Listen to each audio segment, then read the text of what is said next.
삶이란 건 참 알 수 없는 겁니다.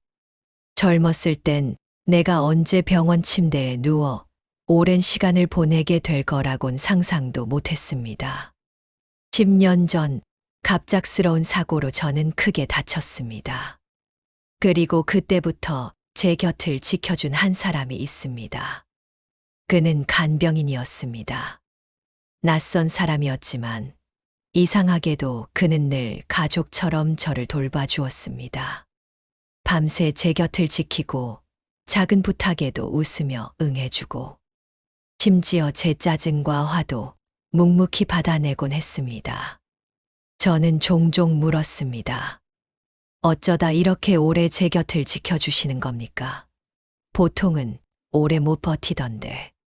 그는 그저 웃으며 말했습니다. 그냥 제 마음이 시키는 대로 하는 겁니다.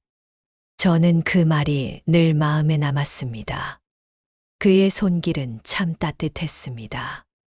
제가 제대로 걷지 못할 때 부축하며 함께 걸어주었고, 제가 식사를 거부할 때 작은 농담을 던지며 한 숟갈 한 숟갈 떠먹여 주었습니다.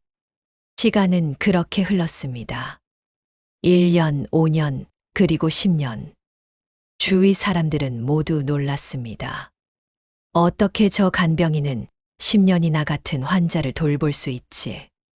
저 역시 같은 의문을 품었습니다. 하지만 이상하게도 그는 늘 제 곁에 있었습니다. 마치 저를 절대 버리지 않겠다는 듯이. 어느 날 저는 문득 물었습니다. 간병인님, 혹시 제 과거를 아십니까? 제 가족 얘기 들어본 적 있나요? 그는 잠시 침묵하더니 고개를 저었습니다. 아닙니다. 그저 당신을 돌보는 게 제 일일 뿐입니다. 하지만 저는 이상한 낯설음을 느꼈습니다. 그의 눈빛은 언제나 따뜻했지만 때로는 말하지 못한 무언가를 숨기는 듯했기 때문입니다. 어머니는 어느 날 제게 속삭였습니다. 그 간병인 왠지 내 어릴 적 형을 닮지 않았니? 순간 저는 크게 웃어 넘겼습니다. 말도 안 돼요.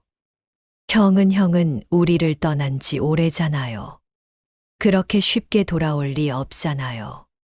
하지만 제 마음 한쪽에선 알 수 없는 떨림이 시작되었습니다. 그날 밤 저는 병실 탁자 위에 놓인 작은 편지를 발견했습니다. 간병인이 두고 간 것이었습니다. 편지를 펼치는 순간 제 눈은 커졌습니다. 동생아, 미안하다. 차마 얼굴을 밝히지 못했구나. 나는 내 친형이다. 어릴 적 집을 나가 가족을 버린 죄인. 하지만 내 곁을 지키고 싶어 이 이름으로 살아왔다. 순간 심장이 멎는 것 같았습니다. 제가 원망하며 살아온 그 형. 집을 떠나 소식조차 없던 그 형이 바로 제 곁에서 10년간 나를 돌봐온 간병인이었다니. 저는 편지를 움켜쥐고 눈물을 쏟았습니다. 형, 왜 이제야 말했어? 왜 10년이나 숨어 있었냐고. 다음 날 저는 그를 불렀습니다. 이게 뭐냐, 정말 형이야? 정말 내가 내 형이었어. 그는 고개를 떨구며 무릎을 꿇었습니다. 동생아, 미안하다. 나는 젊었을 때 큰 잘못을 저질렀다. 빚에 쫓겨 집을 떠날 수밖에 없었다. 그 죄책감에 감히 내 앞에 얼굴을 내밀 수가 없었다. 저는 울부짖었습니다. 그럼 왜 단 한 번도 소식을 주지 않았어? 어머니는 나는 얼마나 기다렸는지 알아? 그의 눈에도 눈물이 넘쳐 흘렀습니다. 알고 있다, 알아. 그 죄책감 때문에 차라리 이름을 버리고 너의 곁에서 낯선 간병인으로라도 살고 싶었다. 내가 버린 동생을 조금이라도 다시 지켜주고 싶었다. 순간 제 가슴은 찢어질 듯 했습니다.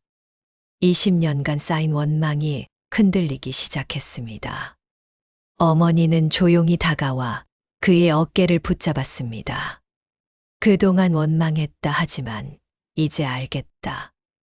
너도 고통 속에 살았구나. 병실 안은 눈물로 가득했습니다. 저는 형의 손을 꼭 잡았습니다. 형, 이제라도 돌아와 줘서 고마워. 우린 다시 시작할 수 있겠지. 그는 울며 고개를 끄덕였습니다. 그래, 이제는 너와 함께하고 싶다. 그날 밤 저는 깊이 깨달았습니다. 가족은 설령 멀리 돌아가더라도 결국 다시 돌아오는 존재라는 것을. 원망보다 용서가 더 깊고 미움보다 화해가 더 오래 남는다는 것을. 10년간 간병인이라 믿었던 사람은 사실 제 형이었습니다. 가족을 버렸다고만 생각했지만 그는 늘 제 곁에 있었습니다. 다만 이름을 숨기고 침묵했을 뿐. 그 사실을 알게 된 순간 제 인생은 바뀌었습니다. 이제는 말할 수 있습니다.